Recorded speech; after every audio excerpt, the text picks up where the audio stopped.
right, I will call this hearing of the Judiciary, Finance, and Civil Law Committee to order. Today is February 9th, 2023. A quorum is present, so we'll go ahead and get started with the minutes. Let's see, do we have a motion to approve the minutes of February 7th, 2023? Representative Johnson moves the minutes of February 7th, 2023. Any discussion to the minutes? All right, seeing none, all those in favor, please say aye. Aye. Opposed? Motion prevails. The minutes are approved. First bill on our agenda today, Representative Pinto, if you want to come on up. He made it in time. I did, just barely. We're in a different hearing room than we usually are, so it takes a little longer to walk over here. So I will move to re-refer House File 14 to the Committee on Ways and Means. Representative Pinto, I understand you have an A6 amendment. Would you like to explain the amendment, or should we go to Mr. Diebel? If we could have Mr. Diebel do so, that'd be great. Thank you. And I might actually ask a page if there's the packet the committee members have for the bill. That'd be helpful, because I actually realized I didn't have that with me, so. Thank you so much. But yeah, if Mr. Diebel could do that, that'd be great.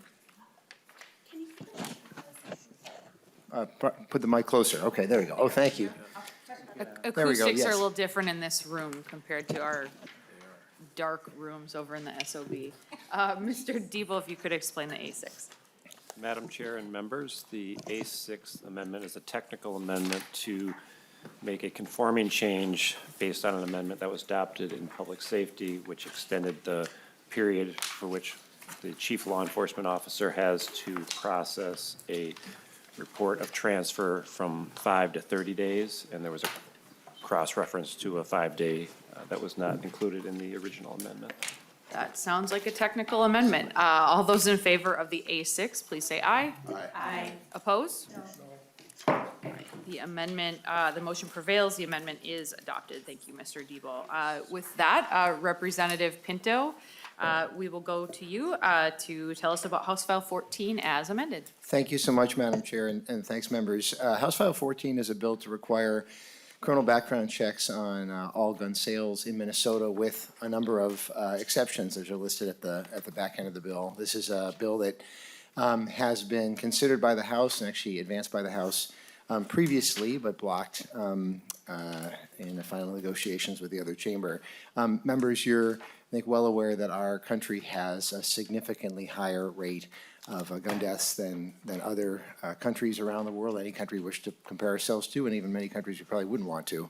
And members, criminal background checks are in use all around the country. They're keeping the residents of those states safer, and our state, again, has criminal background checks on many gun sales, but there's a significant chunk, those done not by dealers, but by private sellers, for which background checks do not apply. There's some mechanics on the bill in terms of how that works, and maybe I should just note that that what happens is that a buyer would need to present a permit to purchase, which they could obtain by going to law enforcement, having a background check done, receiving that permit, then showing it to the seller and the buyer keep the records, and then assuming that everything is fine, then the transaction happens. A permit to carry qualifies as a permit to purchase. If they don't wish to keep those documents, keep the materials, then there's an option in the bill to go to a dealer, a federal firearms licensee, and to complete the transaction there. So there's a lot of options, and there's tremendous support for the bill, and perhaps we should just move to that, Madam Chair, at this point, and hear about some of that support, and then concerns from other folks as well. Great. We do have several people signed up to testify today. First, I have Commissioner Paul Schnell.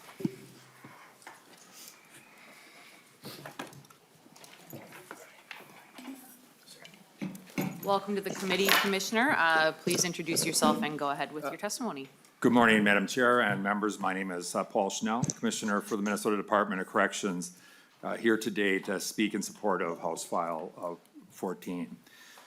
In my life, prior to serving as Commissioner, I was a police officer for 27 years and a police chief for 9 of those years. And I've had the opportunity as a police chief to testify before this committee many times with regard to proposals related to common sense gun laws. And my support for this proposal remains steadfast. I want to first acknowledge that we know that any strategy to address the lethal intersection between guns and issues like mental illness should focus on a variety of factors. And we recognize that the vast majority of people with mental health problems will never engage in violence, first and foremost, and that mental health concerns such as depression are strongly implicated in issues of suicide, which we know accounts for more than half of all gun fatalities annually. We know also that many people do go about the process of purchasing guns through licensed dealers, but we also know that many transfers occur through private sales that are not regulated, and there is no background check, and that is a fundamental and core concern.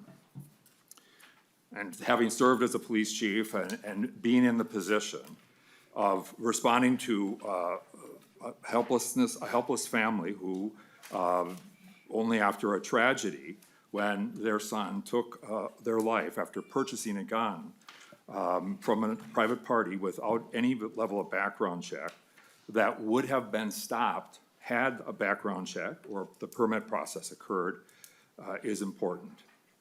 And I've heard all the arguments that if it wasn't a gun, that person could have used something else. And that may be true enough, but it was not the circumstance in this case.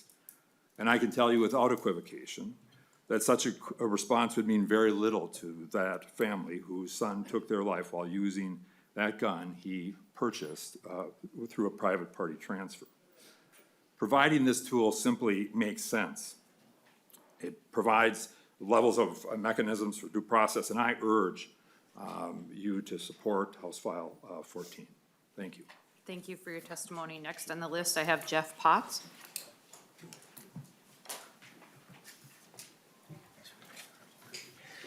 Please introduce yourself and proceed. Thanks, Madam Chair. And members, my name is Jeff Potts. I'm the former Chief of Police for the City of Bloomington, but former Executive Director for the Minnesota Chiefs of Police Association. I'm here today speaking on behalf of the Minnesota Chiefs of Police Association, who represents more than 300 police chiefs across the state and over 200 command staff officers also across the state. I'm here today to testify in support of House File 14. The Minnesota Chiefs of Police Association, along with many Minnesotans, support criminal background check legislation. While we know that this won't prevent all gun violence or all gun deaths, we do believe that this will make a difference, as we've seen this occur in other states who have this legislation. Current law here in Minnesota has a loophole that allows handgun and semi-automatic military assault rifle sales at private transactions, some gun shows, and other private transactions and private transfers that occur online to happen without a criminal background check, while all of the other sales of these particular firearms do require a background check. We feel strongly that requiring the criminal background check on all of these sales and transfers will prevent at least some of those firearms from going to individuals who are not legally allowed to possess them. We want to thank Representative Pinto for your continued support as we've worked with you on this issue for many years and your hard work to make this important public safety issue come to law here in Minnesota. Madam Chair and members, thank you for allowing me to testify here today. Yeah, thank you for your testimony. Moving on to public testimony, I have Rob Dorr on the list and then Troy Olson on deck.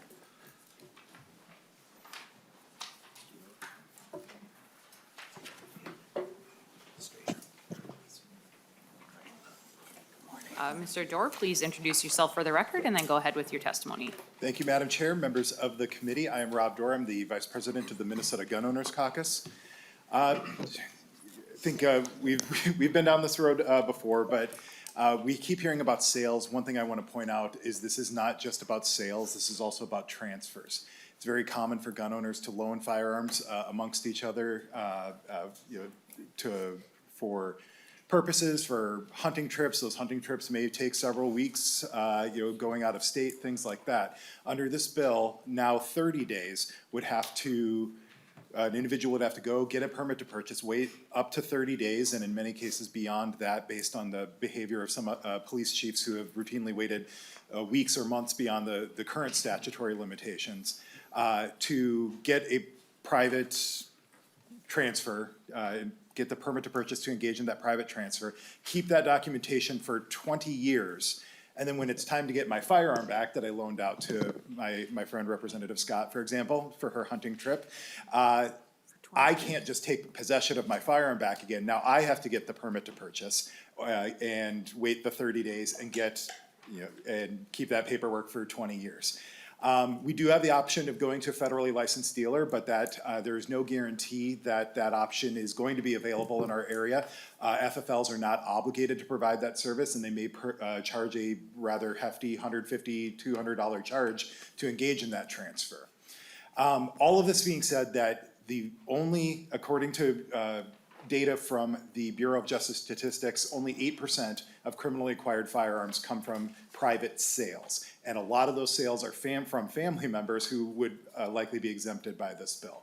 We're missing the target here, going after the criminal acquisition of firearms, overwhelmingly the black market, straw purchasers, things like that, where I think we can build a lot of bipartisan support to go after, rather than adding additional hurdles for law-abiding gun owners to jump through that criminals will continuously just walk around. Thank you.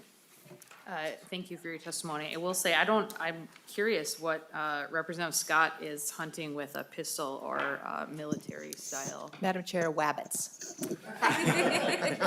Good to know, good to know. I'll show you my 300 black on that.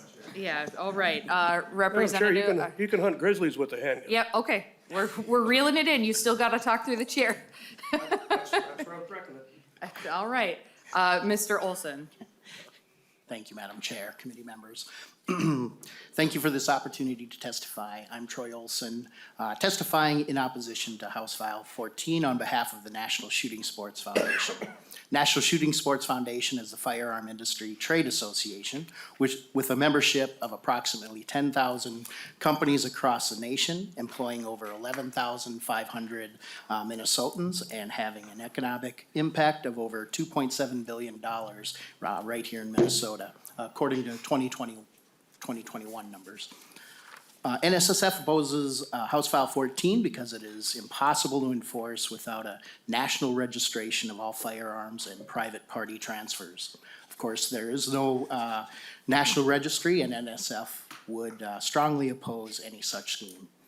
NSSF has worked for years to keep firearms out of the hands of those prohibited from possessing them. NSSF supports legislation in states across the country to ensure that states submit all appropriate records into the NICS background check system. Too many laws that are already on the books are not being prosecuted or enforced, and HF 14 will only burden law-abiding gun owners and be ignored by those intent on doing harm. So NSSF opposes House File 14. Thank you for your testimony. Next up, we have a virtual testifier. We have Brian Gosh.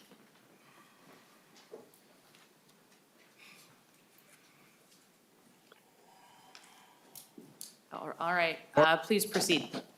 Yes, good morning, Madam Chair and members of the committee. My name is Brian Gosh. I'm a lawyer and registered lobbyist with the National Rifle Association of America. We have a few issues with this bill. House File 14 sets up new ways for law enforcement to deny a transferee permit. It essentially attempts to incorporate a red flag standard into a denial of a transferee permit based on what a law enforcement agent perceives as an individual's risk to themselves or others, and that's without due process. Even worse is that the denial can potentially be indefinite.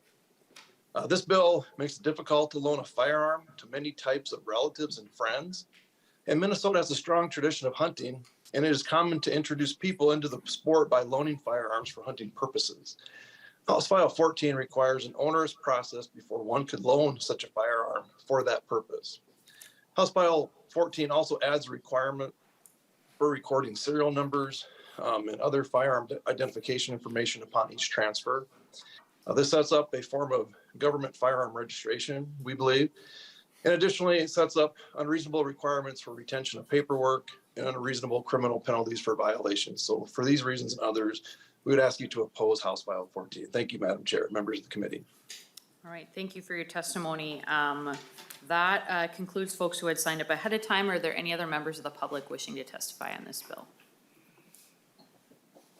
All All right, with that, we'll move on to member discussion. One question I did have, because I know there've been some slightly different versions of the bill over the years. Representative Pinto, could you just go over quickly the exceptions that are on pages 14 and 15? I'm very glad to do so, Madam Chair, and I should note, you identify just one exception just to start, is this does only apply to pistols, and then to a term that is defined in law called semi-automatic military style assault weapons, or SAMSAWs. So that's one exception. But yeah, if members can turn, members of the public, to page 14, pages 14 and 15 list a number of transfers, because it is the case, it is not just an exchange of money for the firearm. A transfer does, the bill does apply, but you'll see that there are many exceptions. And so between immediate family members, you'll see on lines 14.20, there is transfers while hunting, shooting range. I know at one point there was concerns from folks participating in high school competitions, and you'll see lawfully on page 15, line 15.13, lawfully organized competition, and then just a number of exceptions there. And I really would urge members to keep their eyes on that and keep this in mind over the course of the discussion and the vote. Thanks. Thank you for that clarification. First on the list, I have Representative Grossell. Yeah, thank you, Madam Chair. And Representative Pinto, you know, I know you've done a lot of work on human trafficking, sex trafficking, okay? And in the working of that bill and transforming that statute, do you put any more restrictions on law-abiding citizens in that work? Representative Grossell, I will, I'll allow Representative Pinto to respond, but I'll just remind everybody actually that the reason this bill is in this committee is some provisions that are in section 1 regarding appeals process and court findings. So we're not going to get into the weeds in some bill that was passed a long time ago, but Representative Pinto, I'll allow it for now. Thank you so much, Madam Chair, and thanks, Representative Grossell. I guess maybe the way to think about this, Representative Grossell, is that responsible gun owners, when I've had conversation with them, they would not hand their gun over to somebody where they don't know what that person's criminal record is. They wouldn't hand their gun to somebody who might be possibly a violent felon, right? What this does is it holds all gun owners to that same level of responsibility. So when you talk about imposing, you say, on law-abiding people, well, I guess that's what we're doing is we're saying that the expectation here, if this passes, is that all gun owners will have to comply with the standards that responsible gun owners set for themselves. And that's why this has the support of our police chiefs, as we heard, of our state sheriffs, county attorneys, and also our frontline police officers in the Minnesota Police and Peace Officers Association. So hopefully that's helpful to you. All right, follow-up, Representative Grossell. Thank you, Madam Chair. And it's, when I'm looking at this, you know, only 8% of guns purchased from friends or family, and these are exempt anyway, were used in commission of crime or other suicide or something like that. 6.5% were borrowed from a family, friend. Loans of less than 24 hours exempt again in this legislation. So some of the things that were described by your testifiers, this isn't going to make a difference. This isn't going to make a difference to save a life. I guarantee you that. And we've had the Commissioner of Public Safety come in and talk to us about the massive increase, over 100% increase in computer crimes against children, tips. So are we going to now make people who go out to buy computers do all this kind of registration and stuff? This is exactly what you're doing here. You're telling people that I want to put more restrictions on you who aren't committing crimes, and not go after the problem itself, not go after the criminals themselves. And that's what I'm seeing here with these bills, that you guys do good work. And I'm working with Chair Moeller on some of the crim sex stuff too. You're going the opposite direction of what you have done in the past and what we're currently working on. Representative Grossell, we're going to speak to the language of the bill. I'll speak to the language of the bill, Madam Speaker. It's It's messed up. I'm sorry. You're not going after the people that you should be going after here. What you're doing is you're putting more burden on people like me, people like the chair, who are responsible gun owners. We're not gonna hand it over to somebody who we know is not, who's not allowed to have a firearm. So unless we're gonna go after computer sales, unless we're gonna go after, because in my area where I worked in law enforcement, a baseball bat was a weapon of choice. So you're gonna make every little league coach have registration for baseball bats? Make them have registration for computers because they're gonna commit crimes against children? You do good work. You do good work, Representative Pinto, on other things. And Let's not Representative, mess that track record up with this. yeah, Thank you, and Madam Chair. Representative Grosso, when you're using the word "you" too much, you're starting to get into the motives land, and we're not gonna go there. Representative Pinto. Yeah, thanks, response. Madam Chair. Maybe I'll just say one thing, Representative Grasso, that I definitely heard you say that I think is so important is that responsible gun owners behave in this way. Responsible gun owners do not hand their weapons over. And so what we're trying to do, without ensuring that the person receiving is eligible, what we're trying to do here is to hold all gun owners to that standard. And I think that's something that I would hope we all could agree that it is critical for the safety of all of us that we hold all gun owners to the standard of responsible gun owners. So gun owners apparently like yourself, and you alluded to the chair, and I suspect that she'd agree with that. So thank you, Representative Grasso. And thanks, Madam Chair.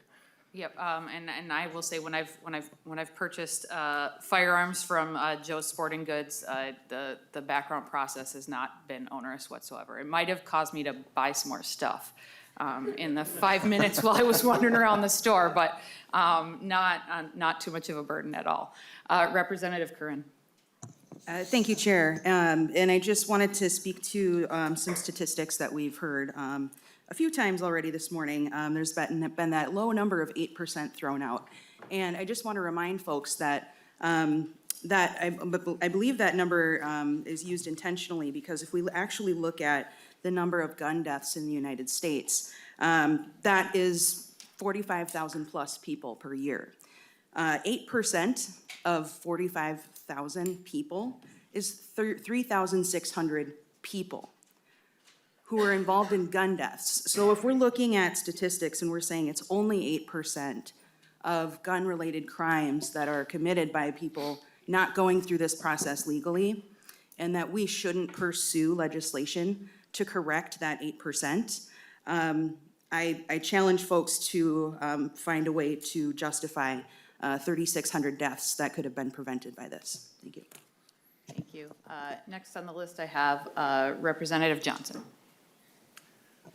Chair Becker Finn, Representative Pinto, I understand why you want to do this.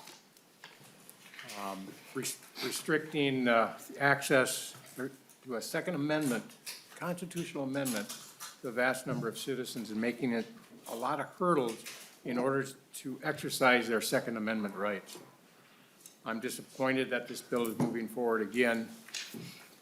Just want to go through a couple of things that were stated earlier by some other individuals. They talked about gun shows. 0.6% of all firearms sales come from gun shows. And the people that are at the gun shows, if you're regularly going to gun shows as a person selling firearms, guess what? You have to have your FFL and you have to go through the NICS checks and background checks just like any other dealer.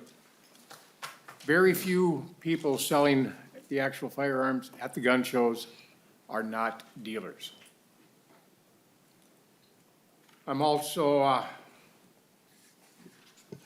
was interested, I've been, unfortunately, in my career in law enforcement, had the unfortunate situation where I had to go to a lot of suicides. A number of them with firearms. And I do not recall one of them where they went out and purchased that firearm within the last month to do the suicide.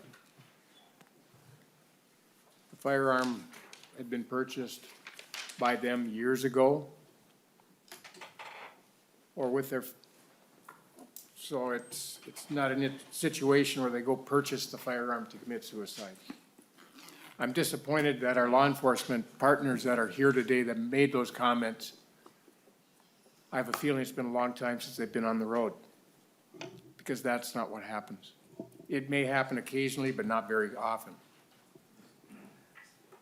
And then I would like to talk about the military-style semi-automatic rifle, better known as the AR-15 or the Armalite rifle, Model 15, which is the most common one out there. When that first came out, the military personnel in Vietnam didn't want to use it. They called it a G.I. Joe gun or a Tonka toy because it was made of plastic. But they learned how to use it, and a lot of them, it was the first rifle or firearm they ever learned to use. That's what they were comfortable with. That's why they became popular. Because they hadn't used the old woodstock firearms when they were growing up. They were taught with the AR-style rifle.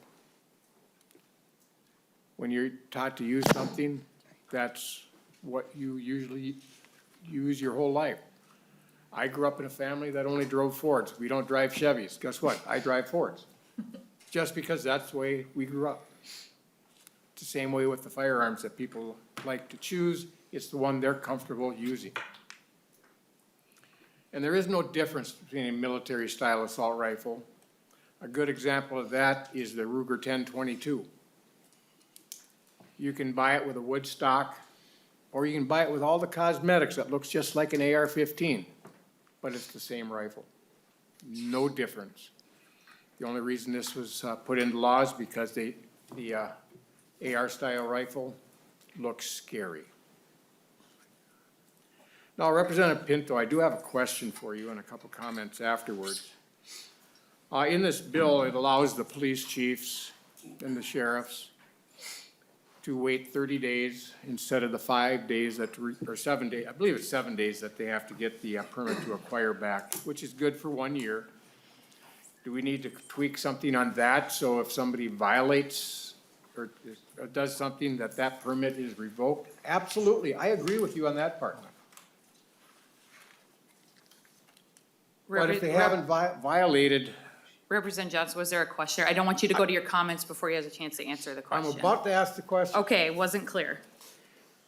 But my concern is in your transfer, part of it you talk about if the police chief feels there's situations where the person might commit suicide or something like that, they can deny the transfer. Can you tell me anywhere in the Constitution or the state laws that allows the unelected police chief or the elected sheriff to restrict the constitutional rights or remove them from an individual of the state without a judge's approval? Representative Pinto. Thank you, Madam Chair. Thanks, Representative Johnson. Well, I mean, I'm trying to sort of get my head around your question. So the Supreme Court case, Heller, that articulated the individual Second Amendment right, Justice Scalia is really explicit in there that says that this is not intended to cast any kind of doubt on restrictions on and I think the phrase in there is the commercial sale of firearms. What this is saying that if somebody displays, and I don't have the, bring up the exact language here, but a substantial likelihood of danger to self or others, there's a lot of details on that. I guess I would, if your question is, do I foresee constitutional problems with this under current Supreme Court jurisprudence, I certainly don't. There's a ton of process here. I will note that if there is a denial of an application, the burden is on the government, is not on the applicant, to prove that in fact the denial was appropriate. So no, Representative Johnson, I think we're on very solid constitutional ground. Quick follow-up, Representative Johnson. I do have several other members on the list, and I want to make sure our testifiers all can get in on the next bill. So Representative Johnson. Chair Beckerfield, I agree we should allow the testifiers to all weigh in, but also we need to fully vet this bill, even though we've done it numerous years in a row. yet there's always changes. There's only two bills on the agenda. We're all getting a chance to speak, but we can't be here forever. So just if you could get to your point, that would be great, so we can get to some of your colleagues. Chair Beckerton and Representative Pinto, it's my understanding, right now we have what's called a 72-hour hold if somebody's in crisis. And that hold for law enforcement, we can't restrict their rights, is only to get them in that door for an evaluation. It doesn't mean that they're gonna stay there for 72 hours, but they have 72 hours to have a psychologist talk to them.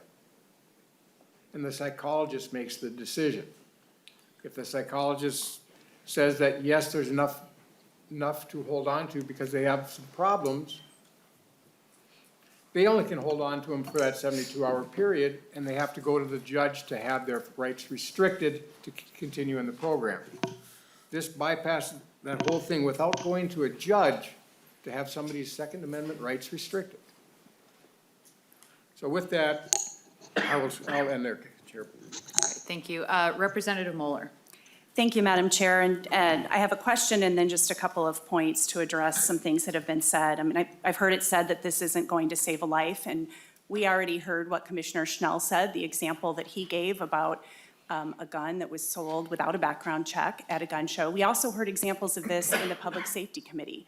We heard from a woman whose aunt was killed because a gun was purchased at a gun show. That actually happened in the Hennepin County Attorney's Office, in the Hennepin County Courthouse where I work, and after that, they ended up increasing security. But that gun was also purchased because of this loophole in the law. We've also heard about suicides and talk that this isn't going to impact suicides. Well, we have other bills also to address that issue. This is one of other bills. Excuse me, Madam Chair. We also heard that the SAMHSA prohibition, the semi-automatic military-style assault weapon, was enacted because those guns, quote, look scary. Those guns were used in mass killings in our country, including murdering our children in schools. I do have a question, Madam Chair, for Representative Pinto. The NRA lobbyists claim that this is creating a gun registry, and I don't see that in this bill, and if you could address that, please. Thank you. Representative Pinto. Thank you, Madam Chair. Thank you, Representative Moeller. And I should say, what I heard the lobbyists to say is that this would be unenforceable without a gun registry.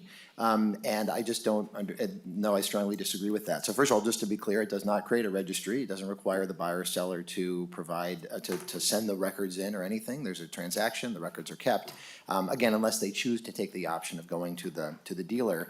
And then the enforceability is the way it is with a wide variety of crimes. Those records are held. If in fact there is evidence that a gun is used in a crime, then police may investigate. Then they may at that point contact the owner because they'll know that the owner of the gun, the person who sold the gun, purchased that firearm because their record's kept by a dealer. But the records are not sent in by the buyer and the seller in this transaction. There is no gun registry at all here. It is in fact enforceable without one. Thank you. Representative Niska. Thank you, Madam Chair, and Representative Pinto. I wanted to ask a little bit about this new process that we're creating, giving quite a bit of discretion to chief law enforcement officers to restrict the issuance of transferee permits. And in particular, I wanted to hear your thoughts on the ACLU of Minnesota's letter as it relates to this, where they stated that when the state seeks to expand its authority to enter into people's homes and infringe on their rights, we have cautioned against well-intentioned policies that could be wielded by the state with discriminatory intent or impact, and we do so again today. I assume that you don't agree with that this is something that's going to have a disproportionate a discriminatory intent or impact, but I'm curious as to whether there's any mechanism under this law or how this interacts with current law that would help us to collect information or data about what the potential discriminatory impacts of this law would be. Representative Pinto. Thank you, Madam Chair. Thanks, Representative Niska, for the question. So yeah, I do disagree with the thrust of, I mean, I agree with some of the principles that they state. I do disagree that they're implicated here. I guess I feel like connecting your question with Representative Moller's, I mean, the problem is if we're collecting records, what I hear is the concern among gun owners about any sort of collecting of records. So what I'll note again is that the way this is set up is that there are a lot of due process protections provided to the applicant. If law enforcement does deny the application, the applicant not only has the right to appeal, but the burden is on the state at that point. So whenever we talk about kind of analyzing or reporting on information regarding guns, I feel like I hear from folks who express a lot of concerns about that. So that'd be my concern, I guess, in response to your question, is that I feel like, especially some folks who are maybe allied with you would express concerns about that. But happy to talk about how to understand that better. Representative Niska. Yeah, thank you, Madam Chair, and Representative Pinto. And I think it's, I think of there are two different things in this when we're talking about collecting data or information. One would be, obviously there's a concern that all of those who receive permits might be put into a database. My question is more about the folks who are denied permits and whether there is, so let's say, for example, that after 5 years, 95% of the individuals who have been denied permits are black men. Is there any way that we would know that? Is the BCA going to collect data about the denials of those folks, or are the courts going to collect that demographic information as it relates to appeals of those denials? Is there any way that we would actually be able to know if this law goes into effect, whether it has some kind of disparate impact?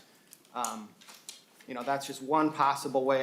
That seems like an extreme example. I don't think it would turn out quite that way, but just as a hypothetical example, is there any way we would know whether the ACLU is right or whether you're right about the effect of this bill? Representative Pinto. Thank you, Madam Chair. Representative Niska, thanks. And I appreciate the acknowledgement that our criminal legal system does have a really significantly disparate impact on especially Minnesotans of color. And so there's that concern. I will note again that I often hear that even the fact that someone was seeking to have a gun is sort of highly confidential and highly private, and there's these concerns about that, sort of how that works. I will say that as you raise that regarding sort of reporting, I maybe have to think about that a little bit further, but I just know from having done this work over a number of years that anything regarding this, when it comes to data collection reporting, really raises a lot of hackles, a lot of concerns. I will note that the experience, I've also found that that gun owners are vocal in terms of expressing their views, as well they should in our democracy. And I also, I guess, Representative Niska would expect that if this is operating in some way which is problematic, that folks will be speaking up. I will say, Representative Niska, that in the states around the country that have criminal background checks on all gun sales, which is many, many states, and it's working very well, there's no gun registry in those states, I mean, this works well, that in fact, you know, this has worked quite well in those states. That should be reassuring to you, and the ACLU as well. Thanks. Representative Feist. Thank you, Madam Chair. I wanted to just go back to something that Representative Johnson was talking about, and kind of when there are scenarios where law enforcement can infringe upon our constitutional rights. And I just wanted to make the point that that happens all the time. Our constitutional rights are not, they don't exist in a vacuum. They are not absolute. For example, free speech rights are restricted to reasonable time, place, and manner. Protesters who stop traffic on a highway, law enforcement can come and break up that constitutional right to assemble and free speech. And as Representative Pinto said, the Heller decision makes it clear that the Second Amendment, like all constitutional rights, is not absolute. And I just wanted to make that point. Thank you. Thank you. Representative Finke. Thank you, Chair Becker-Finn and Representative Pinto for your bill. I just have a very quick question. These conversations often focus around a common phrase, which is responsible gun owners. So I just wanted to know if there are irresponsible gun owners in the state of Minnesota who recklessly transfer firearms that lead to deaths. Representative Pinto. Thank you, Madam Chair. I don't, Representative Fickey, so I don't know specific situations. What the research would say in the states that have this is that having background checks results, those states have, lower rate of homicides, lower rate, I should note, of especially domestic violence homicides, it's part of that. We know that not all gun owners in the state of Minnesota live up to the example of Representative Grosso and Chair Becker-Finn. That is the case, it is not the case that every gun owner ensures that before handing over their gun, that the person they give it to is in fact valid and legally able to receive it. And we know that background checks in other contexts where we have them have blocked many people who are in fact violent felons from having guns. So I have every confidence that in fact this will prevent a gun from changing hands to somebody who is in fact not allowed to have it and be used in a manner to hurt somebody. Thank you. Representative Scott, and then we'll wrap up. Madam Chair and members, I'm a little bit troubled because I feel like some of our members weren't able to finish their thoughts. I know Representative Niska had more questions and he was, you pivoted to another member. Well, and Representative Scott, I do want to address that, because there's a choice. We have so many hours in the day, and I could have cut off many of these questions because they weren't actually to the reasons this was in front of our committee and the jurisdiction that we have. But I allowed that latitude so you could kind of get out the things that you needed to say. And so there's always going to be that push and pull. There's no intent to silence anyone. Almost everyone on your side has had a chance to speak. But that's always what we're doing. We're always weighing the things. I could cut off some of the testifiers. We could have fewer testifiers, but there just are really so many hours in the day. And I guess I will rein things in on the comments on the next bill to keep the jurisdiction really to what's in front of us and on both sides, if that's what needs to happen. But we're doing our best here, and there's no ill will. Representative Niska's welcome to talk to Representative Pinto offline as well, and we'll do our best. But Representative Scott. Madam Chair, thank you.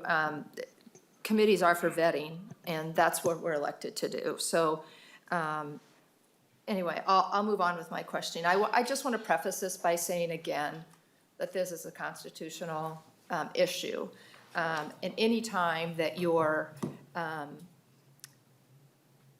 you just have to be very serious when you're trying to take away someone's constitutional rights. And I look at this bill and I see several things. I see there are many delays in issuing the permit. And some would say that a right delayed is a right denied. And so I feel like we're adding 30 days here and 20 days there. And the other concern that I have, Representative Pinto, is if a person is denied by a law enforcement, the head of a law enforcement department, and this person wants to take it to court, who pays the court costs? Representative Pinto. Thank you, Madam Chair. Representative Scott, so the applicant at that point would pay, as the plaintiff, I believe that that's the case, would pay to file the appeal, though the burden again is on the state in that when the court reviews the denial of the application. Representative Scott. Madam Chair, thank you. And Representative Pinto, well, I think that's correct. And yeah, the burden is on the state to prove it, but someone of low income may not be able to afford to go to court and defend their constitutional right. And that's a concern to me, that we talked about disparities already, and I do love your newfound trust of law enforcement when the left has reported repeatedly over the last few years undermined law enforcement. And now all of a sudden you're putting your trust in one law enforcement person, the head of a department, to make a decision like this. And then it may be too costly for that person to go into court and defend their constitutional right. Madam Chair. To keep and bear arms. Yep, Representative Pinto, and I will say, for folks who are familiar with the court process, that if you cannot afford court filing fees, there is a process for folks to have that waived. And Representative Pinto. And Madam Chair, I'm sorry, but I feel like that was actually, when you said the word you, I assume you meant my political party, but I took it also individually. I've worked as a prosecutor since, for a long time now, and I work very closely with law enforcement officers, and I will say that I am was pretty personally insulted by the idea that, that my trust in the law enforcement officers I work with every day is newfound. So Representative Scott, we have a good relationship, and I think you probably intended that more broadly, but I took that, when you say you, I took that in an individual perspective and found that pretty frustrating, so. And a reminder to everyone, and I wish everyone in our entire body would listen to this, but if you're speaking to why a person is doing something, then you are speaking to motives. So we're not gonna go, that's against our rules, we're not gonna go with that. So, Representative Scott. Thank you, Madam Chair, and I did mean you broadly. You can mean one person, or it can mean broadly, right? So I apologize, I did not need to single you out. I want to address another issue that Representative Curum brought up, the 45,000 people that are killed annually by firearms. And I want to say that 75,000 are killed annually now by fentanyl. And we have a problem down at the board of the president of your party will not close the border to prevent. Representative Scott, to the bill, please. Thank you, Madam Chair. And I think part of the statistic that was cited by Representative Curran is, it's important. Curran, I'm sorry. Thank you. It's important to point out that 8% of criminally acquired firearms are private sales, not 8% of gun deaths from private firearms.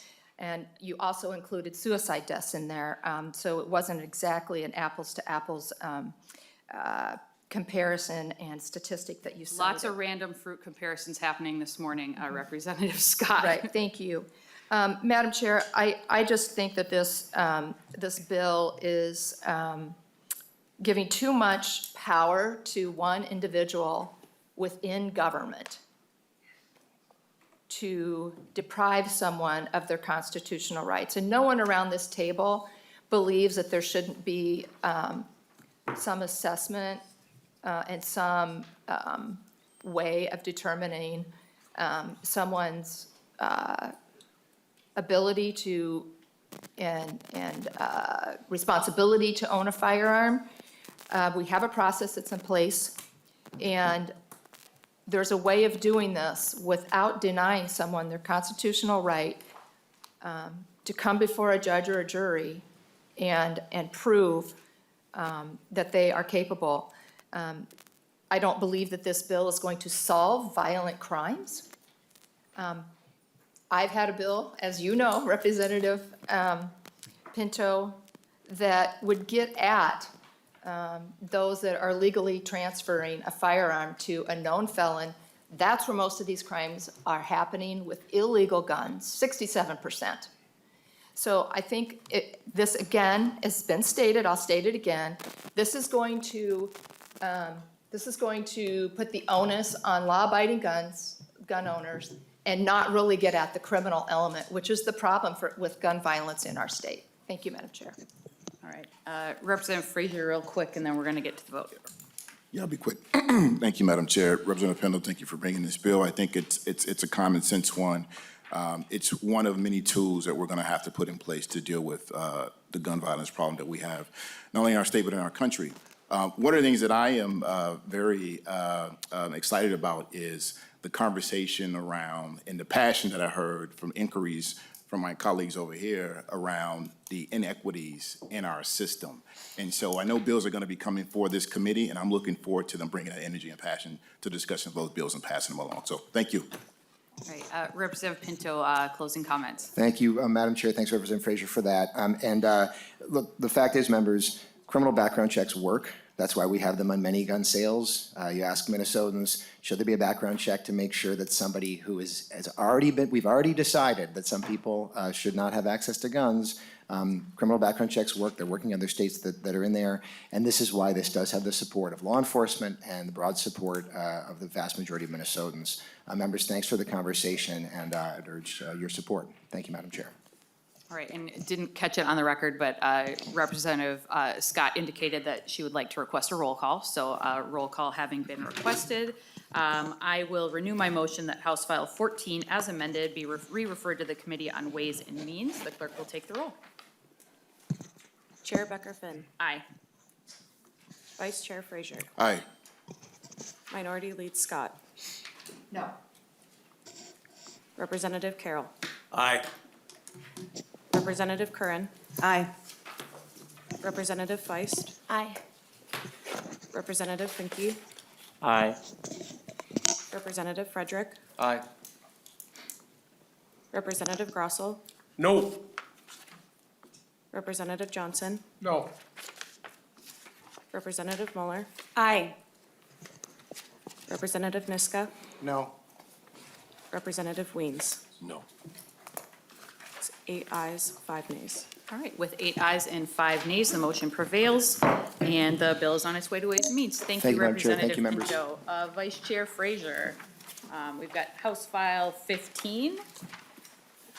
Vice Chair Frazier, would you like to move that House File 15 be referred to the Committee on Ways and Means? Yes, Madam Chair, it is my motion. All right, Vice Chair Frazier moves that House File 15 be referred to the Committee on Ways and Means. I understand there is an A6 amendment to this bill as well, as if you can explain the A6, please. There is, Madam Chair, and I would, if I could, have staff do a quick walkthrough of what the amendment does. Sure thing. Madam Chair and members, the A6 amendment relates to a variety of provisions to the mental health piece of this. The first section, beginning on 1.2, adds the definition of mental health professionals through a cross-reference to Chapter 245.I. Continuing with that, it authorizes mental health professionals to bring and file a petition for an ERPO, or Emergency Risk Protection Order. That would be extend the group of individuals who would be authorized to go to court and request that the emergency order be issued. Conforming change on 1.6 to 1.8, which is to allow the mental health professional to disclose health information about the respondent in the order, which would be a deviation from many restrictions under HIPAA. Several of the other changes were requested by mental health advocates to clarify the use of harm to self, to refer more to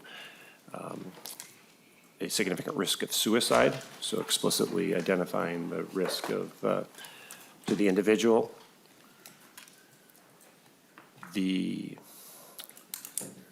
And you'll see that quite a few of these are, again, conforming changes to represent that, and I believe we'll have a representative from the NAMI speaking to this provision. At the bottom of page 1 of the amendment would limit the access to orders that are issued based solely on a risk to a person's health or suicide to those would know it to be public if the court determined that the sole grounds for the issuing the order was that there was a risk of suicide. On page 2, these are again conforming changes to reflect the change in the wording to refer to suicide. And then the final 2 lines, one is a cross-reference to add mental health professionals to the exception for liability if they choose, elect to make their professional judgment not to file an ERPO, they cannot be sued. And on the final line, it would require that the post board consult with NAMI when developing the policy for implementing the ERPO process for peace officers. Thank you. Any discussion to the A6? Representative Scott. Thank you, Madam Chair. And to the bill's author, I had a couple of questions.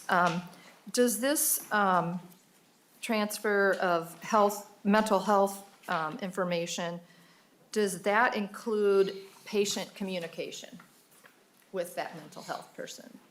Vice Chair Frazier. I would suspect that it will only include information that's necessary and needed to provide to give information to the arbiter, which would be the judge, to make a determination about whether or not this individual would in fact are in danger of harming himself or suicidal issues.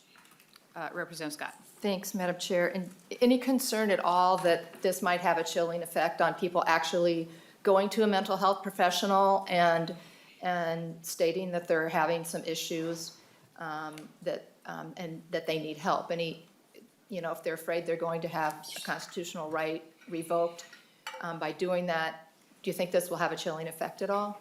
In my Vice Chair conversations Frazier. with mental health professionals, that has not been the concern that it would have a chilling effect. Representative Scott, and I do know too, if there's a risk that someone discloses that they may harm somebody, there's already legally a way There's that a duty. mental health professionals are required to act on that. Representative Scott. Thank you, Madam Chair, and I understand that, but this would be taking it a step further and putting a constitutional right at risk. I wondered on lines 1.18, if there's a definition somewhere in statute, and maybe this is a question for House Research, is there a definition for serious mental illness? Research. I don't think that there is in statute. I know for mental health professionals, serious and persistent mental illness is a very common term that's used, but I guess we're unsure, is what the research corner is telling me. Representative Scott. Thank you, Madam Chair. I would really like to see that defined, or some examples of what a serious mental illness is versus a non-serious mental illness when it comes to depriving someone of their Second Amendment rights. Thank you. All right, any further discussion to the A6? All right, all those in favor, please say aye. Aye. Opposed? The motion prevails. The amendment is adopted. Moving on to the underlying bill, Vice Chair Frazier, please tell us about your bill, and then we're going to keep to a strict 90 seconds on our testifiers. Vice Chair Frazier. I will try to be brief so that we can make sure testifiers get in. Just quickly, this again is another tool. During the last discussion, we heard specific comments about how that bill would not stop suicides. Well, we know in the state of Minnesota, 76% of gun deaths are suicides by firearms. We have 351 people in Minnesota die by gun suicides, and 47 are wounded by gun suicide attempts a year. This bill will go a long way in helping to decrease those numbers. And what we also know by data in some of the other states that have implemented bills similar to this, we have seen an effective impact of there has been a decrease in suicide by firearms. There's also been situations, and I've read interviews and comments from law enforcement in those states where they have actually intervened and stopped potential mass shootings as well due to these laws being in effect. They have often described it as a cooling off period. It's a temporary situation where you're removing an item that could cause mass harm or death. It's a cooling off period that allows for due process when you're making these allegations, and it has been shown to be an impactful and effective tool in the states that are using it. And I am looking forward to the conversation we're going to have here, and I'm looking forward to getting this implemented in the state of Minnesota to decrease the number of suicides and decrease the number of deaths by firearms. So with that, I'll yield for testifiers. All right, we got Commissioner Paul Schnell and then Jeff Potts on deck. If the person on deck could move up to one of these chairs to move things along, that'd be great. Commissioner Schnell, please introduce yourself for the record and proceed. Good morning once again, Madam Chair. Paul Schnell, Commissioner of Corrections, and I'm here today to speak as a cabinet member of the Walz-Flanagan administration in support of House File 15. Well, it's been 4 years since I worked as an active law enforcement officer. I regard the extreme risk protection order proposal as a measured, fair, and balanced approach to addressing the articulable danger posed by firearm access, especially when it's reported by and assessed by people who best know the dangers that may exist. Just months before being appointed in 2019, I had the honor of serving as police chief in Inver Grove Heights. On one evening, and as time would permit, I would respond to calls for service with the incredible officers who serve that city. On this particular night, we responded to a call from a wife whose husband was experiencing a true mental health crisis, exacerbated by worsening alcohol abuse, likely to douse his depressive pain. I and other officers responded and met the man's wife and daughter at a neighbor's home. The wife reported that when she went to check on her husband that evening, she found him highly intoxicated in the garage, carrying a handgun and threatening to shoot himself. She told us that her husband was becoming increasingly despondent, She said this was not the first time he had threatened to take his own life, but it was the first time he had taken out a firearm, loaded it, and pointed at himself. The man's wife said she was going to call for help, and he told her that if the police or the paramedics called, he would shoot them and take his own life. Out of fear for what was going to happen, she got her daughter out of the house, called 911. The wife shared with us that her husband owned many guns, and before officers set about the task of safely trying to de-escalate the situation, the woman told officers to keep themselves and her husband safe. After about an hour of conversation, the man came out and was taken to the hospital for an assessment. He was released the following day after committing to abide by a safety plan, further assessment, and treatment. 48 hours later, officers were back at the home when the wife and daughter again fled. This time, the husband, again in crisis, intoxicated, angrily roamed the house, telling his wife and daughter that he would never allow them to have him taken away again. They said they were unsure what was about to happen. They again left the home. Officers again responded and convinced the man to go to the hospital. He returned from the hospital again later the following day. But before that, they had called the police department and asked for that all the guns from his home be removed out of care or concern for the fact that he would take his own life or others. But no mechanism existed to allow that to happen. The next time officers were called to the home about a week later, again, the man in crisis, standing in his garage, this time threatened neighbors next door while pointing a gun at them. He was arrested and charged, and the ability to access the extreme violence protection order could have helped, certainly helped this man's wife and daughter. It could have, in this instance, helped this struggling man avoid a criminal conviction. And there's no doubt that if this would have persisted, that ultimately this would have ended in tragedy. But a tool did not exist. This bill provides a clear, well-established, and robust due process mechanism. Let's provide this tool to families and law enforcement and mental health providers. It makes sense. We urge your support of House File 15. Thank you, Commissioner Snell. Jeff Potts and then Kentrell Galloway on deck. Madam Chair, members, my name is Jeff Potts. I won't bore you with it all again, but the police chief from Bloomington, about a year and a half ago now, the executive director of the Minnesota Chiefs Association.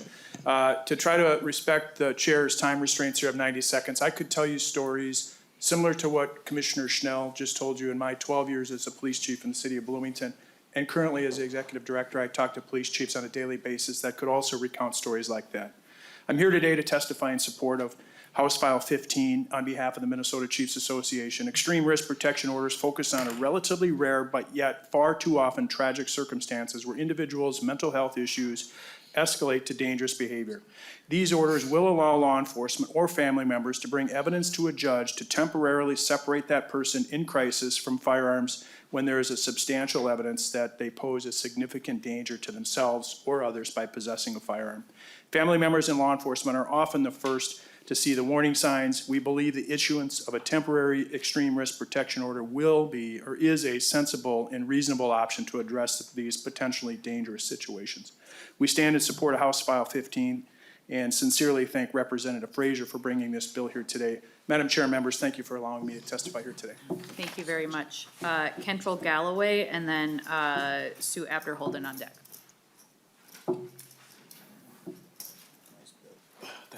Please introduce yourself and then go ahead with your testimony. Good morning, Madam Chair. My name is Kentrell Galloway. I'm the director of the Next Step program. The Next Step program is a hospital-based violence intervention and prevention program based out of Hennepin Healthcare.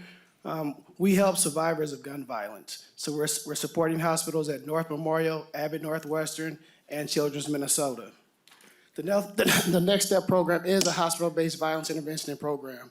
We are a trauma response team who helps families and the survivors of gun violence once they come into the emergency room. We have served over 1,000 people in our program, and in my opinion, that's too many folks. Sorry about that. We are available 24 hours a day for our survivors. I'm sorry, I'm just passionate about this and I'm really choking up, but I just want to say the impact of gun violence goes far beyond than just people being shot. It's affecting our community. It's affecting my community. It's a long-lasting, it changes people's lives forever. And our program, we are there, we meet people, we understand what happened to them. We're understanding what needs they need to reassimilate back in the community safely. Our job, after the physicians heal folks, we're there to heal them socially, emotionally, and mentally. And the worst part about my job is when I have to hear the doctors give a family the news that they will no longer have a loved one in their life. That is devastating news. That's a cry that I can tell you that will stay with me for the rest of my life. Not only on top of that news, when the family gets that news, but then they start to deal with understanding that they won't have that person anymore, but also the cost that comes with that. I can tell you in the past 2 years, I have personally bought 10 coffins for children under the age of 10. That is devastating. That's why I support this amendment that Representative Frazier is bringing forward. I understand that one proposal will not end gun violence, but we have to start somewhere. And me personally, I don't want to buy any more coffins for young children. We have to do the preventative work so folks are getting help before they reach us in the hospital. So I implore our people in power to please be disruptors like we are. Let's end the cycle of violence. We need your help. Thank you so much. Thank you so much for your testimony, and thank you for your service to our community. Sue Abderholden, and then we'll go to some virtual testimony. Thank you, Madam Chair and members. Sue Abderholden, Executive Director of NAMI, Minnesota.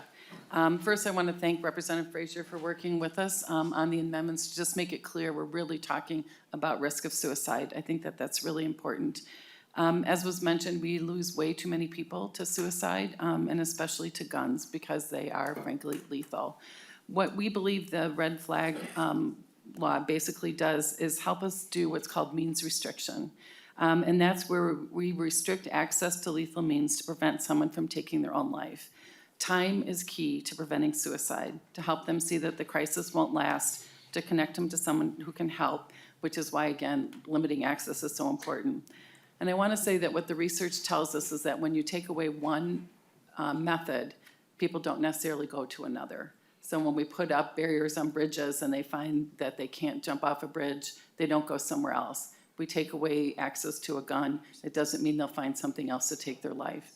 Time is key. If we can defer someone for even 5 minutes, they can change their mind. And this is why this is so important. People have brought up, we can use a 72-hour hold. I want to say that at that point, it's almost too late. We want to actually intervene when someone is seriously at risk of suicide. They are contemplating it. They're thinking about what the plan is, not until they have the gun in their hand. We've also seen, honestly, because of the change in the use of force language, that we've seen police overriding mental health professionals' decisions in the field, that someone actually could be brought in on a 72-hour hold. We've also had situations where if the person is alone in the house with a gun and there's no one else there, that actually police will not intervene. It has happened over and over to us. So this is, again, an early intervention way to prevent suicides. And again, thank you for working with us on the amendment, and we support this bill. All right, thank you so much for your testimony. Next, we've got some virtual testifiers. We're going to go to Representative Denise Stoneback over Zoom. Please go ahead. Good morning, Madam Chair and members of the committee. My name is Denise Stoneback. Thank you for the opportunity to speak in support of House File 15. I've worked to reduce gun violence through education and evidence-based policies for over a decade. I'm the founder of the National Extreme Risk Protection Order Working Group, founder and past president of the nonprofit People for a Safer Society, and I'm a former Illinois state representative. As a legislator, I passed a bill to strengthen Illinois' ERPO. Through my interactions with law enforcement, researchers, policymakers, and other experts, I've heard countless testimonials of the effectiveness of ERPOs. These laws are a critical intervention tool that saves lives by allowing people to act proactively, preventing a tragedy before it occurs. ERPO laws have prevented firearm homicides, mass shootings, domestic violence shootings, and hate crimes. But ERPOs are particularly effective in preventing firearm suicides, which account for the majority of gun deaths, roughly 3 in 5. On average, 65 people per day die from gun suicide. Sadly, American veterans are disproportionately impacted, accounting for 1 in 5 adult firearm suicides. Firearm suicide is impacting our youth. The firearm suicide rate among young people has increased faster than any other age group and is at its highest rate in more than 20 years. With ERPO, family members can prevent youth from having easy access to guns when they are most at risk. Correlations between firearm suicide and gun ownership should be noted. A Stanford study found that owning a handgun associated with a dramatically elevated risk of suicide. Before the pandemic, the US already had the highest private gun ownership rate of the world. During the pandemic, gun ownership grew significantly. Increases in rates of gun ownership and gun suicide underscore the urgent need for prevention. We can prevent gun suicide through ERPO. Research has shown that for every 10 to 20 firearms temporarily removed through ERPO, 1 suicide is prevented. States with ERPO laws have lower gun-related suicide rates. A 2018 study published in the Journal of Psychiatric Services found that Indiana's ERPO led to a 7.5 reduction in firearm suicides, and Connecticut's ERPO led to a 13.7% reduction. I urge the adoption of House File 15 to make this critical life-saving tool available to Minnesotans. Thank you. Thank you. Next, we'll go to public testimony. I've got Brian Gosh also testifying remotely.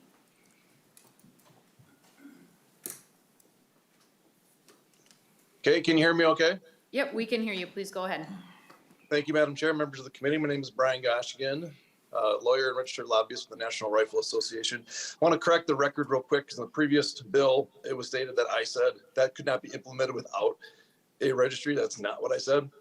What I said was because of all the paperwork required and the information that's required to be stored in the length of time, I said that's kind of an indirect government registry, and we don't support that. On House File 15, this bill confiscates firearms and no other items that the individual could use to inflict harm.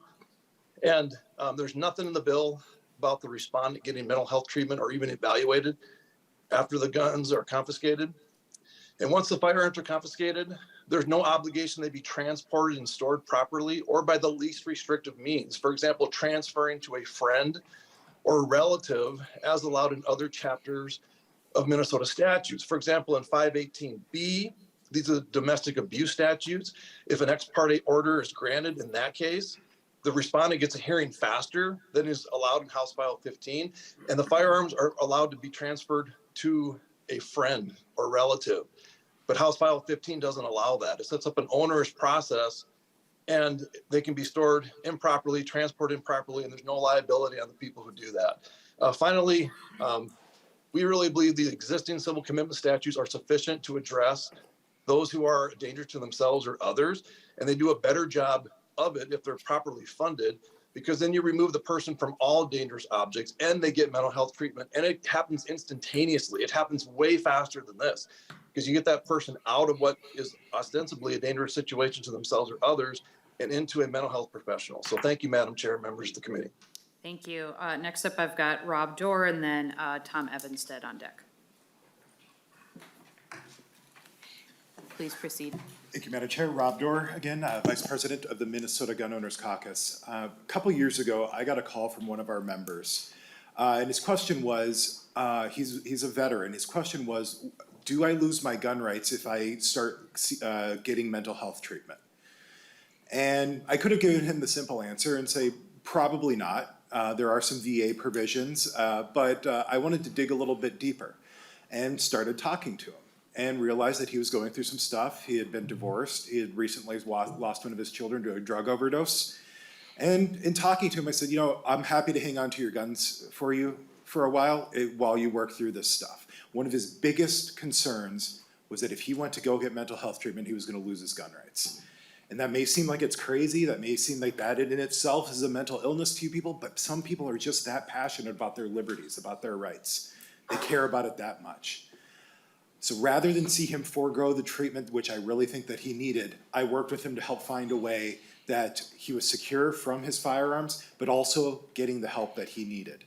And that's really what we need to focus on. The premise of this bill is once the firearms are gone, everything's okay. They're no longer a risk to themselves or others. That is an entirely faulty premise, and I sit here ready and willing to work with anybody who wants to try to help the people who are suffering in these crises, rather than just think that because the guns are gone, everything's okay. Thank you. Thank you for your testimony. Tom Evanstead and then Elena Niehoff on deck.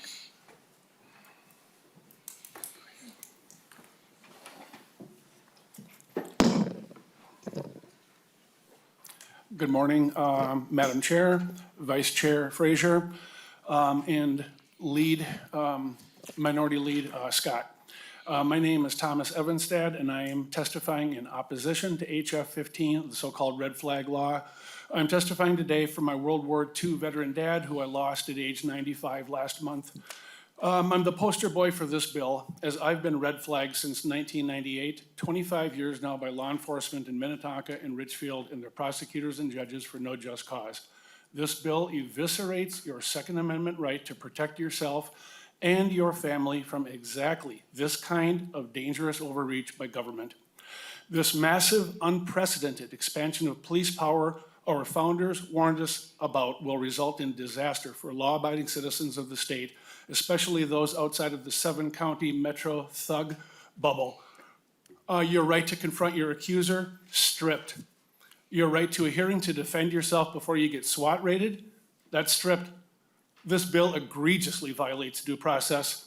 I went to prison for a decade over a false rape allegation by state statute 609.347, subdivision 1. The testimony of the accuser need not be corroborated. If I can go to prison for rape for 10 years over a lie, you will have your firearms taken by law enforcement over any lie. Why are police in Minnesota getting more power? Democrats scream to defund the police. Mr. Evanstead, please wrap up. One final sentence to wrap up. Don't I have the same time Paul Schnell got? Instead of red flag. Mr. Evanstead, we're going to move on to Ms. Can I have my last sentence? You just did by asking questions. Okay, well, the most important part of this is there needs to be an MSOP for violent criminals. You're removing the gun, leaving the person there. So I'm going to take this time to talk about the MSOP for you're not, Mr. violent criminals. Evanstead. Okay, thank you very much. You're done. Thank you. Have a nice day. Yep, you too. Ms. Niehoff.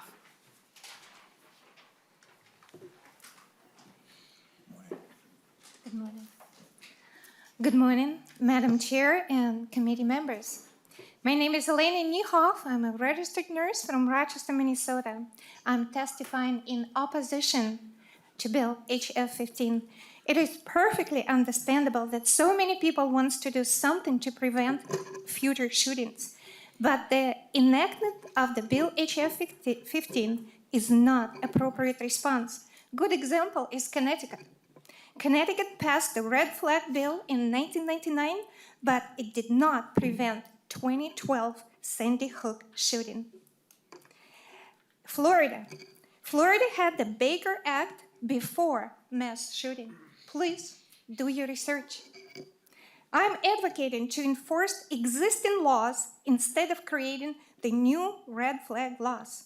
I also advocate to support the police instead of undermining the police authority. I want to explain why this bill supersedes the authority of Constitution. The intent of this bill is to catch people before they actually commit the crime, based on presumption that individual may commit the crime in the future. It contradicts the notion innocent before proven guilty. Our judiciary system stands to impose punitive measures after illegal conduct has occurred, not in anticipation of that conduct. This bill may deprive innocent people of their rights. Please vote no on this bill. Thank you. All right, thank you. And that wraps up testifiers. Is there anyone else from the public wishing to testify on this bill?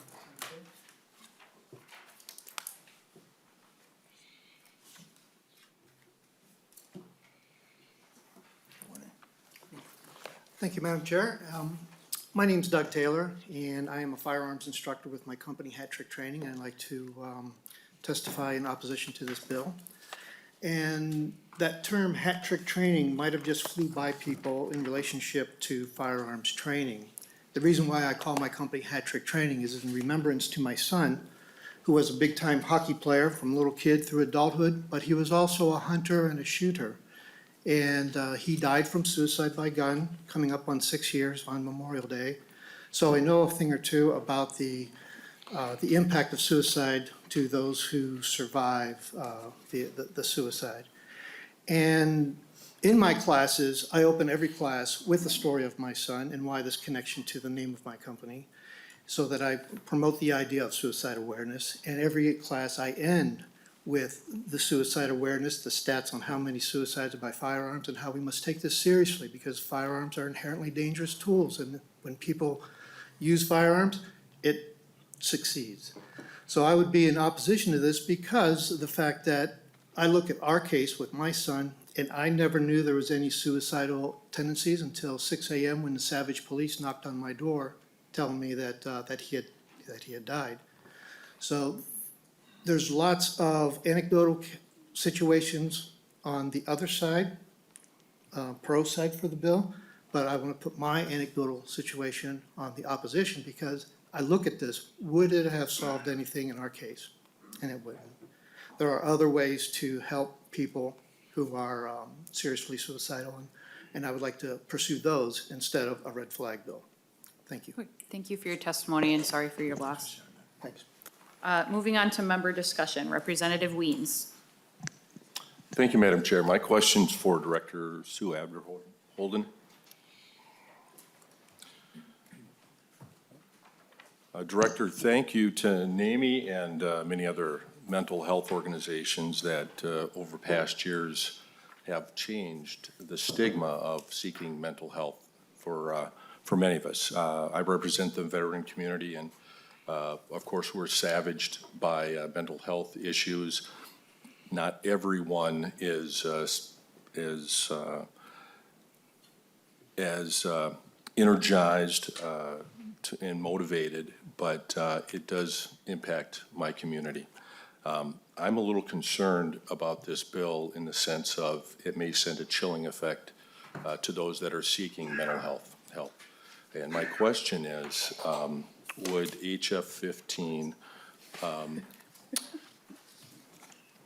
really inhibit some people that need mental health from seeking mental health? And under early intervention, I think mental health therapy and professionals are probably the best early intervention.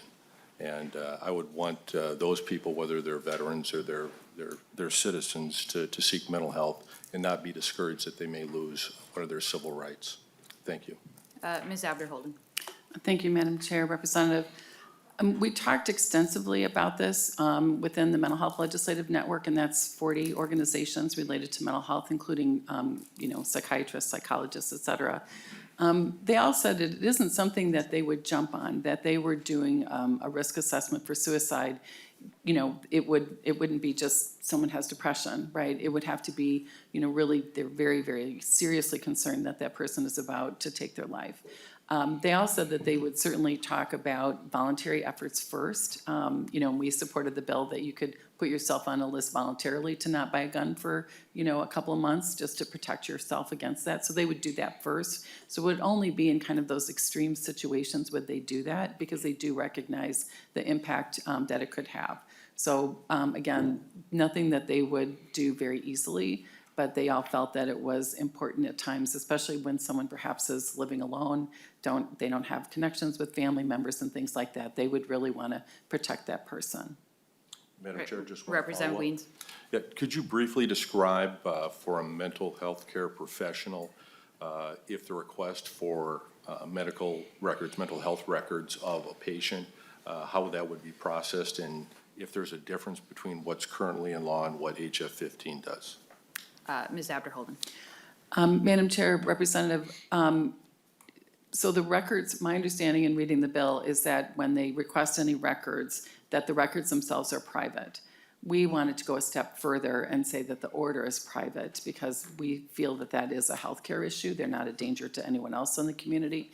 And we saw, especially in talking about greater Minnesota where people own more guns, that you wouldn't want someone to find out that you had your guns taken away because you were suicidal. So we wanted that to be private for that very reason. Thank you, Madam Chair. I appreciate the work that you're doing to help people with mental illness, and thank you. All right. Representative Grossell. Madam Chair and committee members and Representative Frazier. I'll do it back. Brace yourself. Here it comes. And this is, I mean, this is no laughing matter at all. I hear all the testimony, and it tears at your heart to have somebody lose a loved one to any violent crime, any suicide, all of it. It's horrible. But I look at this, I look at the bill before, and I look at this, and they're just, again, we're going the wrong direction if you're trying to solve a problem. And we on this side of the aisle have offered solutions. And sorry, but it's fallen on deaf ears thus far. Well, not all of them. So these are, I look at this and, you know, the HF 14, I mean, it's getting dang close to gun registration. HF 15, this is a violation of due process with these ex parte orders. And it just smacks of people's rights being quashed or oppressed. And that is not what we're here to do. That's not our job here. These bills, this red flag bill has had little to no effect in states that have implemented this. And you can go to the CDC, just go to the CDC and look at their charts, and you can see it for yourself. You can see it for yourself that the crimes and suicides, I mean, they still continue to climb. These don't work. Not to mention that they put law enforcement in harm's way unnecessarily with these ex parte orders where they're going to somebody's house and they're having to seize people. You know, the weapons are there. They're going to seize weapons. Now, I'm not gonna paint mental illness the way it's been painted thus far, and that is, you know, these people are dangerous. You know, and that's, we gotta get away from, we gotta quit doing that. I think explicitly that has not been stated. It's been the opposite, actually. Yeah, Commissioner Schnell testified to the opposite. And, you know, I guess my question, when the sheriff comes to someone's home and takes their guns, Representative, what do they do with the person in crisis? I mean, what happens with them? Because there's nothing in the bill that says. What do you do with the person in crisis? Vice Chair Frazier. Thank you, Madam Chair. Representative Grosso, we do have other resources that are currently available, that there are mental health networks, there are crisis mobile teams that exist, and in all 87 counties, we can access those. Those are currently available, and I do believe we need to do more. But in this situation, this is, as I, in my opening statement said, this is a bit of a cooling off period. This is a moment to remove something that could be of great harm to that individual or to others, and to allow that cooling off period, allow there to be help provided so that there is not harm done. That is the purpose of this. And you spoke earlier in regards to how we're not addressing the issue. When you have a number that says 76% of deaths are by firearms, and in part of that are suicides, I think this is exactly getting at the issue. This is designed exactly to address the issue. And in the states that have these in place, they have seen an impact that has been positive when you've seen the number of deaths that are by gun or firearms suicide going down. If it's 1%, 2%, 3%, 4%, 5%, up to 7% or 8%, that is impactful. Those are individual family members that they're gonna see the next day. Those kids are gonna come home and see their dad, or they're gonna see their granddad, they're gonna see their aunt, they're gonna see their mom. That's impactful. And I can't stand for and agree with that, that's not impactful. Follow-up, Representative Grossell. Madam Chair, and in the same information from the CDC, any reduction in firearm suicide was both offset by other means of suicide. So you take the gun out of the equation, which you take the gun out of the equation, there's other means. And the information from the CDC shows it. So, look that up. Look that up. We have all the laws on the books already to address all of these crimes, to address violent crimes. The criminal justice system has to do its job. We have to arrest these people, build the cases, arrest them, get them prosecuted, get them sentenced. We have the means to do it. We have the means to have a 72-hour hold, get people the counseling that's needed and the help they need. So why we're going after, again, we're going the wrong direction here. We're leaning in the direction of oppressing people's Second Amendment rights. Trying to, you're creating a problem instead of bringing a solution. And I know my colleagues from the former law enforcement people that testified, they don't speak for rural Minnesota sheriffs and chiefs. I can guarantee you that. I stay in touch with my people out there. They don't speak for them. Because these are unconstitutional, and I'll tell you what. You folks better start waking up on this stuff. Thank you, Madam Chair. Representative Grossell, I hope that was not a threat. And I think to the point I think you were trying to make earlier, this isn't about criminal activity. And I want to be careful that none of us are talking about criminalizing folks who are struggling with mental illness and possible self-harm. Vice Chair Frazier. Madam Chair, thank you. I did want to address that. You again, in your comments, well, initially you said we shouldn't criminalize or say that folks that are dealing with mental health crisis are violent. I agree, but then you went on to say that we need to arrest and use the laws to deal with violent people. This law is designed to deal and to help individuals that may be having mental health crisis, not to criminalize it, but to take the instrument away that could cause the most lethal harm. We've heard testimony from a mental health professional that said it's not always, or not commonly the case that the individual will seek for another way to commit suicide once one item is taken away. I believe the professionals, so I believe when they say that. And this is a tool to, again, allow for the cooling off period and allow for help to be put in place so that an individual could get to a better place. Thank you. Madam Chair, if I may address I don't threaten people. I've never threatened people in committee or Okay, or well, my colleagues. and I know some of the testifiers did this too, but we do have to be careful that when we say, well, you better watch out, or, we No, gotta I be careful. said to wake up, Madam Chair. Okay, great. Representative Finke. Thank you, Chair Becker-Finn. Thank you, Representative Frazier, for bringing this bill. I will do my best to keep this short. But one of the heartbreaking parts about being a person in this country is that all of our communities have their own special relationship to gun violence. As we heard from testifiers on both sides of this,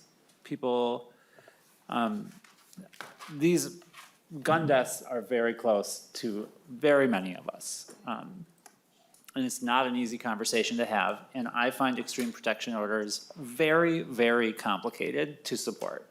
I do believe that we should avoid involuntary holds at all times. I do believe we should limit the number of times that a law enforcement official knocks on the door to take away people's property. I think those are very hard things to support. I also know that my community, the trans community, has a very close relationship to the issue that we're talking about.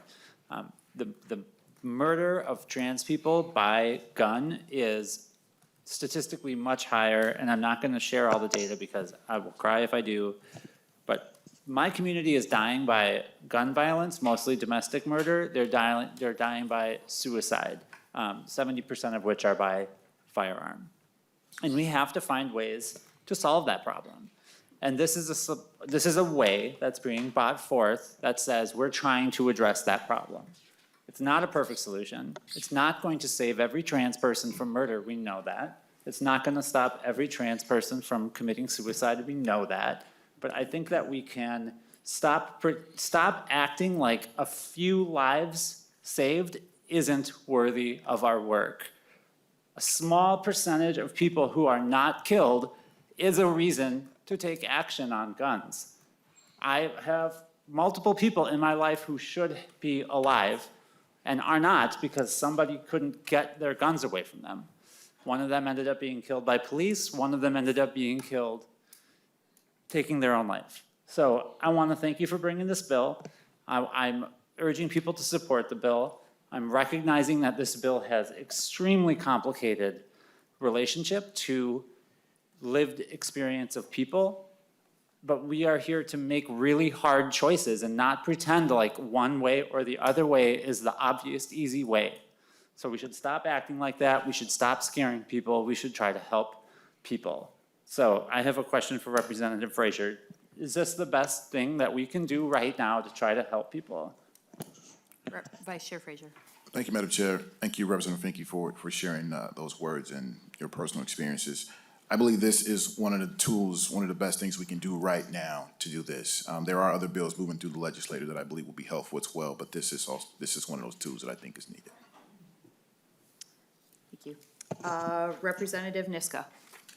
Thank you, Madam Chair, and Representative Frazier. I have a couple of questions specifically on Section 8 on page 13, if you can direct your attention to that. Section 8 creates an offense, or offenses for, in particular, false information or harassment. When we're talking about the court process that we're creating, it creates an offense that a person who petitions for an extreme risk protection order, and then it says, knowing any information in the petition to be materially false or with the intent to harass, abuse, or threaten is guilty of a misdemeanor. And that strikes me as quite a serious crime, both against the court process we're talking about and against a particular person's constitutional rights. And I'm curious as to why that's only a misdemeanor in the bill. Vice Chair Frazier. Thank you, Madam Chair. We thought that it being a misdemeanor would be sufficient to deter that type of behavior. Representative Niska. Thank you, Madam Chair, and Representative Frazier. Yeah, can you explain a little bit further why it's a misdemeanor here and in other places in the, for example, in the current law, a person who makes a false statement in order to obtain a transferee permit is guilty of a gross misdemeanor. House File 14, which you're co-author on, tries to raise that to a felony. I'm curious as to the policy reasons for why that we would define that as such a low offense. Vice Chair Frazier. I think I would say asked and answered, Representative Niski. We do like to play court in here sometimes. That's why people don't like to talk through me, because I get to slow you down. Representative Niska.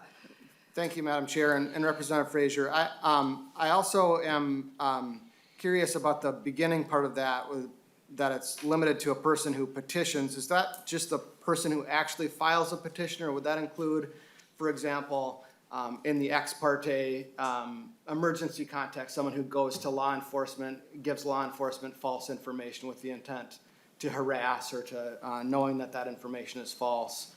Would that person also be potentially chargeable under this new false information or harassment provision? Vice Chair Frazier. Thank you, Madam Chair. This would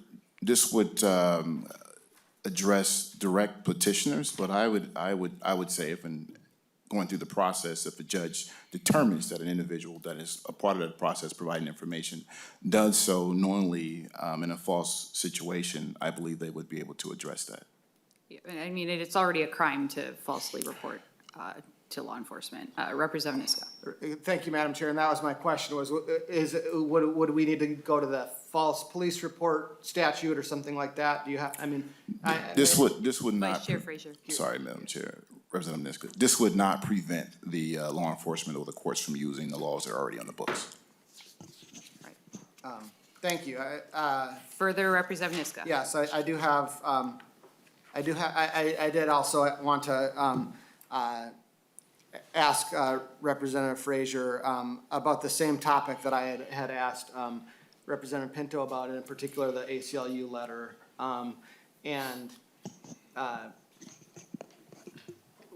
Once we pass this law, and I specifically, I'm thinking about this in the context of the emergency ex parte process, where it's most likely going to be, I think, law enforcement going to a judge potentially late at night.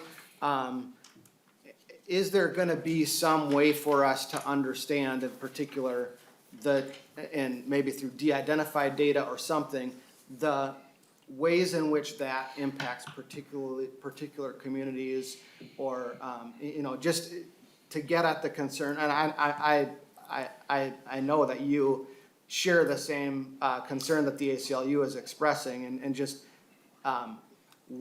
how are we going to know whether the ACLU's concern bears itself out in reality and is something that maybe we should be concerned about in the future, changing or something like that? Is there any?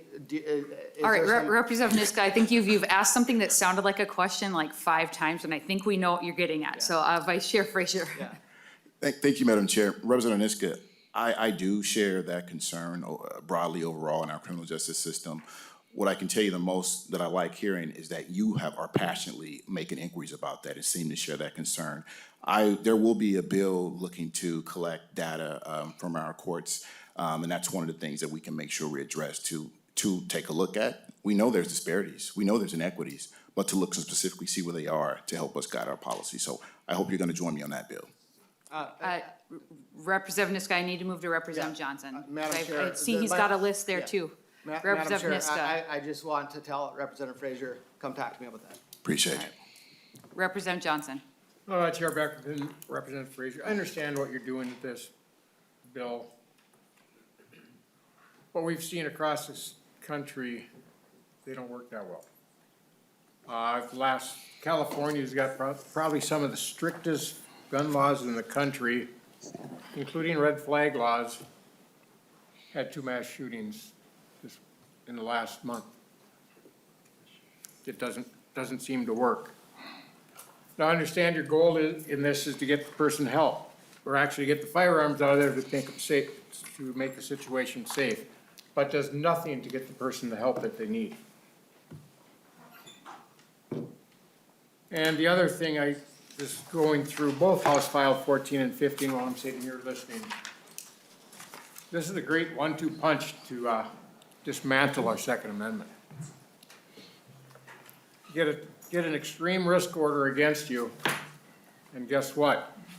By House File 14, it can be used to prevent you from obtaining a firearm and using your Second Amendment rights. Now, I'm going to just be real quick here. I'm sure Chair Becker-Finn, you're going to be surprised about that. But I want to end with one quote from one of our founding fathers, Benjamin Franklin. Those who would give up essential liberty to purchase a little temporary safety deserves neither liberty or safety. Representative Scott. Thank you, Madam Chair. It's been stated that these laws don't work. And the data actually comes from the CDC that shows that the 19 states with red flag laws, the suicide rate continued to climb in every state except Nevada, which enacted its red flag law in 2019. And the suicide rate there had already been declining. So it's really, we don't make all of our laws here based on data, but it does inform our decision-making and our policy-making. So I think it's really important to understand that it has not helped, red flag laws have not decreased suicide in those states that have adopted them. And so have they, has the number of people that commit suicide by gun gone down? Perhaps, but they've found other ways. I had the misfortune of, in the last month, knowing two people in their early 20s that hung themselves. So I do know that people with ideation, if there's no intervention, are going to find a way to carry out, unfortunately, taking of their own lives, and it's heartbreaking. Representative Frazier, I do have a couple of questions. When the sheriff comes to someone's home and takes their firearms, what are they doing with that person in crisis under your bill? Vice Chair Frazier. Thank you, Madam Chair. Representative Scott, I did address this in an earlier question, but I'll say it again. There is nothing that prevents other services from being called in to support this individual. There are crisis mobile teams in all 87 counties that can be engaged to help with those, to help in those situations. This does not address everything. I agree with that. And then to your data points earlier, you're citing overall suicide rates. We're specifically talking about it has an impact on suicides by firearms. And that there is an impact there. And it has shown the rates to decrease in states that have these laws in place. So I just want to make sure we're clear about desegregating that data and not just saying overall suicide rates. But there's nothing that prevents sheriffs from showing up and engaging with other mental health professionals to get that individual the help that they need, or working with their families to do that as well. This is only there to help take away one of the most lethal tools that we know are being used in suicides.